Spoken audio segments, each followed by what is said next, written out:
and I think that's important.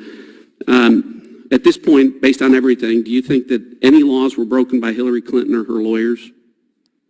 Do I think that any laws were broken? Yep. I don't think there's evidence to establish that. Okay. Well, I think you're making my point when you say there's no evidence to establish that. Maybe not in the way she handled classified information, but with respect to obstruction of justice. And you've got a pen here. I just want to make sure the record's clear about the evidence that you didn't have, that you can't use to prove. So this comes from the FBI's own report. It says that the FBI didn't have the Clintons' personal Apple server used for Hillary Clinton work emails.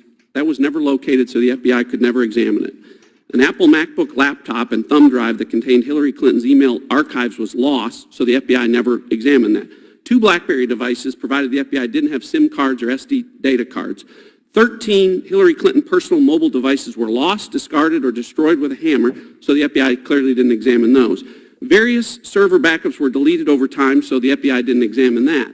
After the State Department and my colleague Mr. Gowdy here notified Ms. Clinton that her records would be sought by the Benghazi Committee, copies of her emails on the laptops of both of her lawyers, Cheryl Mills and Harold Mills, and Heather Samuelson, were wiped clean with bleach bits, so the FBI didn't review that.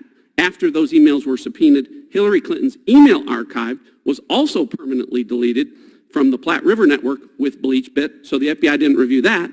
And also after the subpoena, backups of the Platte River server were manually deleted. Now, Director, hopefully that list is substantially accurate because it comes from your own documents. My question to you is this: any one of those in that very, very long list, to me, says obstruction of justice. Collectively, they scream obstruction of justice, and to ignore them, I think, really allows not just reasonable prosecutors, but reasonable people to believe that maybe the decision on this was made a long time ago not to prosecute Hillary Clinton.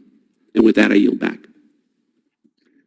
Director, do you care to respond? Very briefly, to ignore that which we don't have, we're in a fact-based world, so we make evaluations based on the evidence we're able to gather using the tools that we have. So it's hard for me to react to these things that you don't have. So that's my reaction to it.